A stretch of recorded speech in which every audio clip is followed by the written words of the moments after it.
So my next interview was with Amanda Barcenas from PRADO de Lana farms. I was super glad to meet with Amanda because I have a lot of respect for the people who make and produce the yarn we work with. You are super essential and we love you. Thank you. So Amanda and her husband have 3 different breeds on the farm. They make from them breed specific yarns. So when you purchase yarn from them, you really have the essence of the fiber and the qualities of the sheep really shine through the yarn, and you really have like the raw and true product. So I really like that, to be able to identify and differentiate the little breeds in a yarn. That's very nice. Also, they have a very nice Instagram if you want to follow them. They have cute little sheep and cute little dog and valleys and everything, so it's really nice and pretty and comforting, and you get to see where the wool come from also. I discovered on their website that they have a program called Follow My Fleece. It's super interesting to sustain their business and help. You can sponsor a sheep, and every month you will get goodies or yarn and news from your sheep. So how he's doing and his personality and everything. And I just love it, and I think I need that in my life. So I might just subscribe really in the near future. So thank you, Amanda, for this nice interview, and I hope everyone loves to hear about your work as much as I did.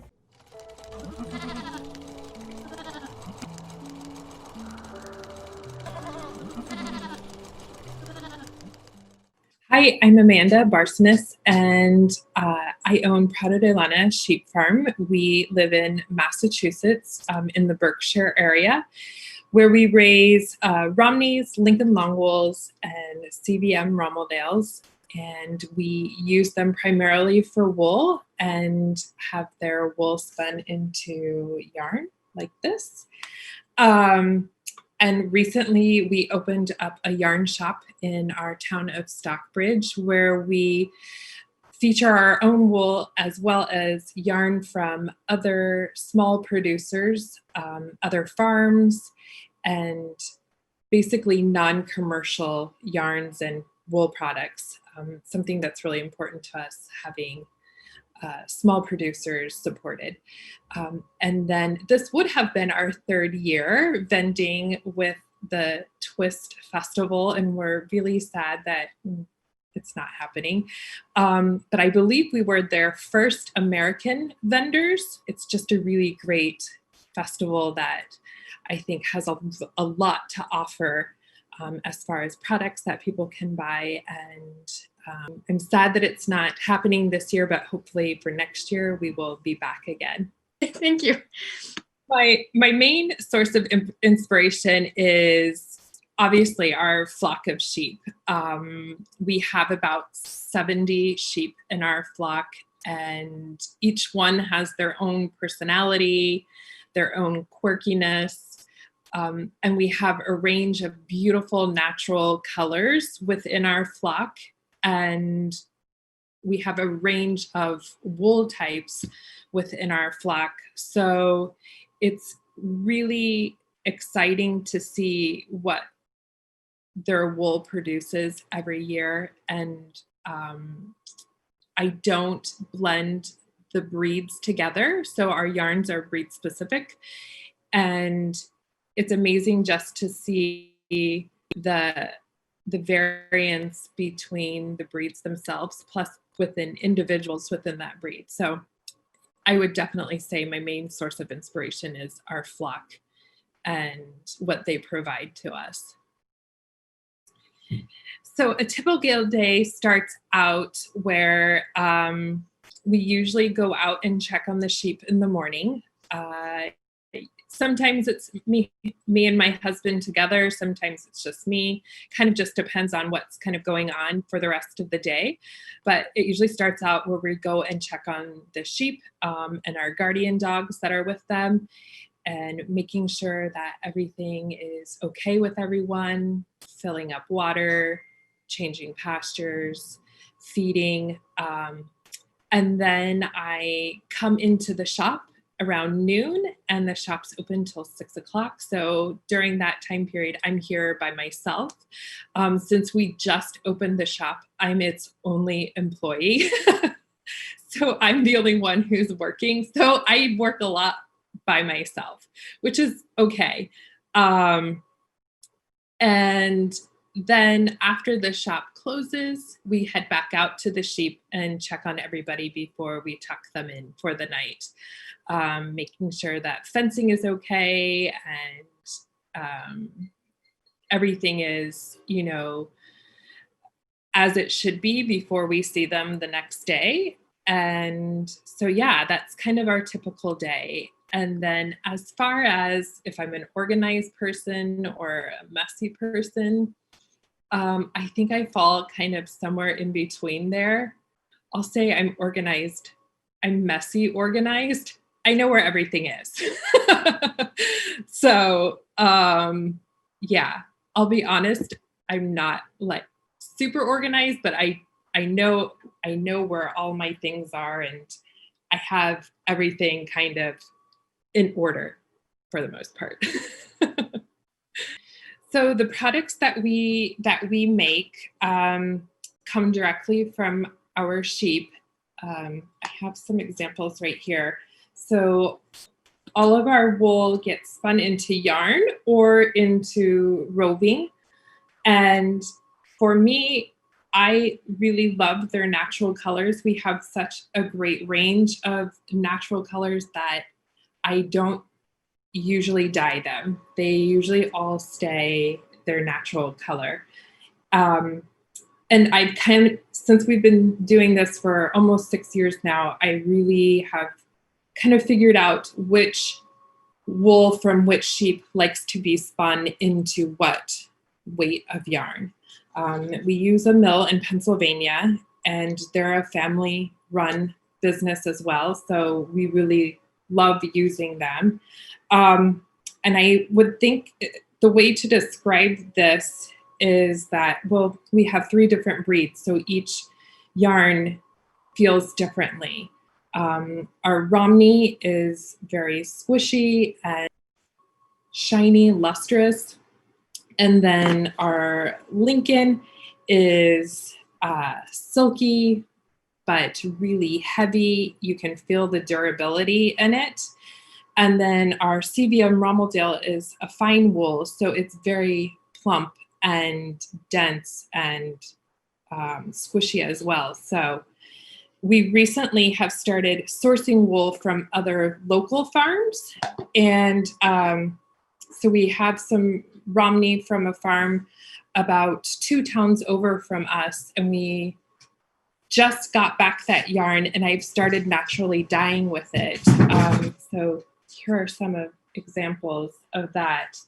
And we have both natural brown and white, and so a lot of these are over dyed, which gives you like a really rich, deeper color.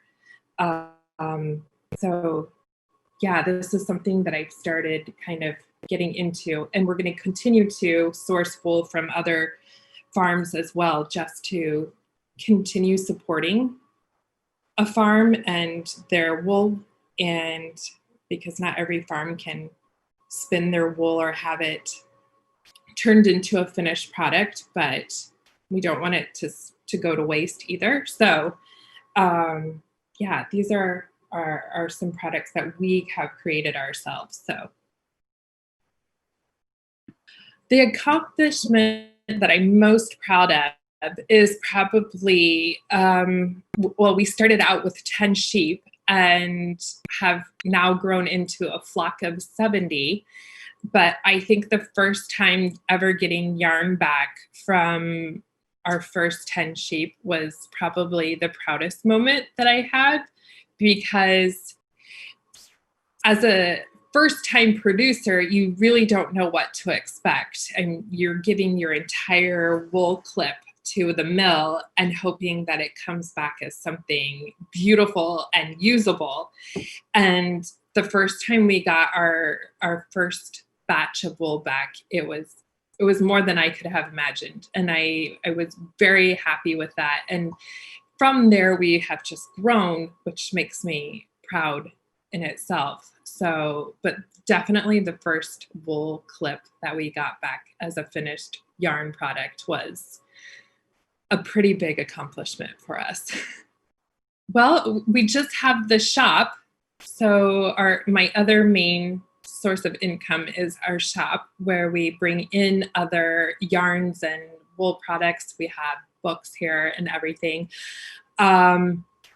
This has been my full-time job for about the past 2 years. So I used to be a teacher and then left that to be able to do this full-time. But as far as like designing or pattern writing or my mind doesn't work that way. But I do love knitting and crocheting. I do a little needle felting here and there. I would love to learn to weave, but it's kind of like one more thing to add to the list of things to learn. Okay. So the image that I chose was the seaside landscape with it looks like waterfowl. I was immediately drawn to this one. I think one, because of the colors. Two, because I love landscape views. And I was immediately able to think of different projects that could be pulled from this picture. The first thing that I immediately thought of was that using the color inspiration from this picture would make a beautiful color work sweater or cardigan, mittens, whatever, just because there's so many colors to choose from. And this tends to be more of my color palette and tone, deep, rich kind of colors, with some kind of pastel mixed in there. I could also see this becoming a needle felted mural or landscape. Somebody recreating this image through needle felting, which you could turn into a wall hanging or a pillow cover or something like that. So I think the possibilities are endless, I feel like, with this particular picture.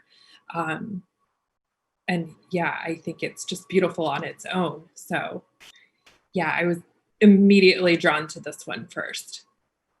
My dream is just for our business to continue to grow, for more people to become aware of different breeds of wool and to be able to experience knitting or crocheting or whatever fiber art they're interested in with different breeds of wool.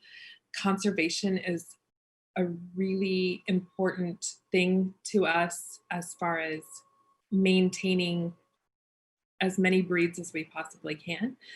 And then for our little shop, I would just love to see it be filled with people someday. Hopefully soon.